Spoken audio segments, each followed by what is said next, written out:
So, today we're going to talk about gender bending fashion. Hi, if you guys don't know my name, I'm Tashad T. Ross 1997 on TikTok. I get a lot of requests for my style evolution videos in particular to talk about Harry Styles and his style. In order to talk about Harry Styles and his aesthetic and where that comes from and whether or not he can be seen as a fashion icon, which I think is a bit of a stretch, I need to discuss the fashion icons that have come before him and the way they've paved the way. So let's talk about the pioneer, who is Prince. So in 1979, on the cover of his second album, Prince was seen shirtless, Farrah Fawcett-esque hair.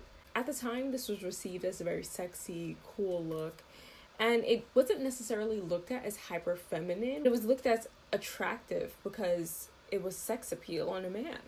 The drop of Dirty Mind. He rocked this bikini briefs, neckerchief, and thigh highs look. This look really highlighted how different Prince was. He was received as a sexually liberated man, and ironically at the time, his music was the main concentration, meaning his look didn't really take away from his front in terms of determining whether or not his craft was legitimate.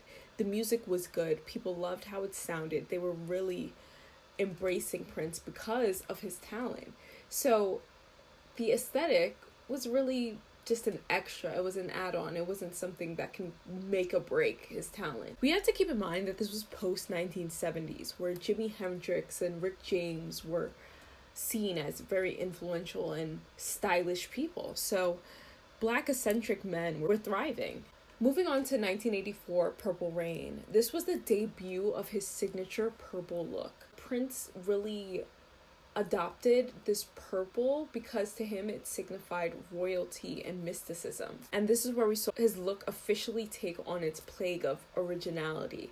This was also around the time that his costume designers, Marie France and Louis Wells, incorporated into his style the frilly shirts and the platform boots and the skinny scarf. They were very smart stylists, so they made references to Jimi Hendrix and James Brown, which were some of Prince's favorite entertainers. Around 1988, which was his Love Sexy tour, that's when we started to see the kind of polka dot suits and more flamboyant looks from Prince. It's important to note that during this time, not only was celebrity culture not as invasive when it came to a performer's personal life, but also clothing wasn't instantly looked at as an indicator of someone's sexuality. This means Prince was looked at as stylistically influential to all, and he wasn't relying on his gender to dictate what he could or couldn't wear. I'm making this distinction not to label Prince's sexuality, but just to make a point of understanding how Prince viewed style.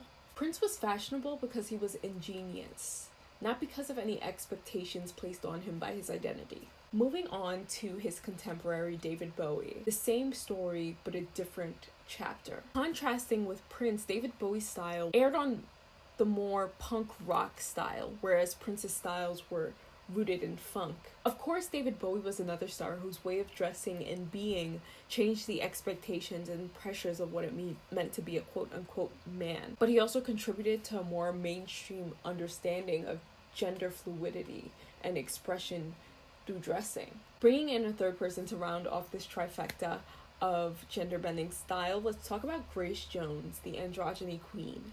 Grace Jones was very comfortable wearing these extravagant headpieces and deep V-cut blazers, the skin-revealing silhouettes, and the opulent furs, which really embodied the aesthetic of camp.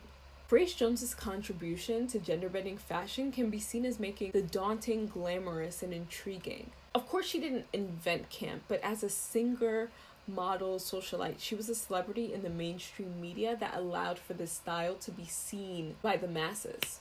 Another contribution that Grace Jones made was that she twisted and redefined this narrow scope of beauty that had been held up for so long. At the time, well-known Black supermodels like Iman, Naomi Campbell, and Beverly Johnson, those were kind of the pinnacles of beauty, specifically for Black women. And so Grace Jones, when she came in with her different look, she showed that beauty didn't have to show up as docile and vulnerable as it was before, but it could also be very strong and bold, which is what she was. These three entertainers were not the only ones who influenced the way the world thought about fashion and gender expression, but I mentioned them to specifically give you guys a well-rounded introductory understanding of the ways in which this particular fashion sense has been presented and received in the media. Now we can transition to the effect these icons and their style has had on the fashion industry.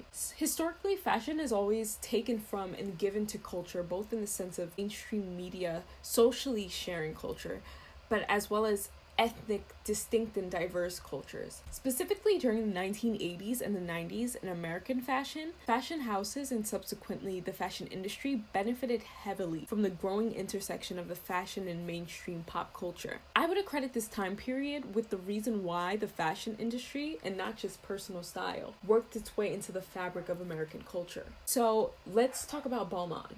Through Balmain, lavish, luxurious fabrics and detailing were brought to more traditionally wearable silhouettes at the time, when the American fashion identity had been more casual and understated. These weighty velvets, Baroque pattern was influenced by aspects of style that Prince donned heavily. Balmain has been around since 1945, but this signature quote-unquote easy luxury aesthetic was brought about during this specific time. And this identity is still present in Balmain today, which is formulated from a result of Prince and his style contemporaries. Next, let's get into Gucci. Gucci is now known as vintage runway shows, capitalized on the body as the accessory sex appeal aspect of fashion. The body as art was a concept that has always been a part of fashion, but it had taken a very literal form with more revealing styles and overtly sexual themes after the popularity of this type of expression in mainstream media. Later on, Gucci developed this aspect also into the DNA of their brand, as well as gender-bending maximalism that they're known for now. And maybe the most popularly known fashion house, Versace, was another brand that had its huge development during the 80s and 90s. When we think of Versace now, the automatic image that comes to mind is this gold Baroque pattern with like matching two pieces and bright, bold colors, right? So the reason we have this image of Versace is both because of the celebrity and socialite connections that were made during the 80s and 90s, but also it's because these icons were the inspiration behind the fashion house's aesthetic. A more recently founded brand, Haider Ackermann, I might be saying that incorrectly, they also get their inspiration from this style. Conceptually, their essence is what I like to call rock femme, and you can see this cohesively in their 2003 and 2004 shows. A lot of their inspiration very obviously came from David Bowie and his style wave. Of course, as someone that's into fashion and someone who's a designer myself, I'm not putting any of this out to bash these fashion houses on their lack of originality. I understand the role icons and influential figures play in driving the culture cycle. In addition, these houses loved and showed their appreciation for the icons in which they got their influence. I'm making these connections to show how these people's personas and livelihoods were paid attention to and valued enough to copy and make these billion-dollar fashion houses. This is my way of showing you guys who might look at these design houses and think they're the originators of these aesthetics, the true way in which the fashion industry works with culture. And speaking of culture, let's get into modern day pop culture. Now, I'm not too well versed in the music industry and the ways in which that has developed over time, but what I do know is that contrarily to how it used to work, it's more of a requirement now for artists to have their own personas and aesthetics in order to create the package in which the audience is able to buy into them. And this is very apparent in looking at successful artists and the ways in which they have clear and distinct looks that we can and do emulate. But this can also be seen in simply the existence of glam teams that consist of creative professionals whose entire job is dedicated to doing hair, makeup, nails, and fashion styling for these artists. The creation of these looks require large amounts of talent, knowledge, and ability to continuously execute ideas from all parts of this team. So a big part of this process is using references. Great stylists are very strategic with using references. They make them fresh to control the way that their artist's image is perceived by the public. But sometimes stylists simply copy what has been proven to work from the sheer success of a past artist. And I will say it's very easy to tell the difference between the two. So this brings us to current artists whose work has been birthed, influenced by, or simply incorporates some aspects of these iconic artists of the past. Artists like D'Angelo, Andre 3000, Lenny Kravitz, Janelle Monáe, Jaden Smith, Young Thug, Lil Nas X have all taken from and given to gender-bending fashion as a whole. The ways in which these artists in particular have gone about expressing their identities and personas has created unique looks for them and an understanding of them as individuals, not just an aesthetic. This brings me back to what I was initially discussing, which is Harry Styles. People like him who are being praised and upheld as some sort of pioneer in this realm of fashion. And of course we know this is because historically when Black people create and develop waves of innovation, they are ignored and disregarded. Whereas when a white person does the exact same thing, or in this case, a watered down version, they're given accolades. And this is in part why I'm making this video in the first place. I think we need to change the ways in which we discuss fashion and culture if we're saying that we truly value this creativity. Of course, this is an open discussion, so let me know what you guys think. And subscribe for more videos like this.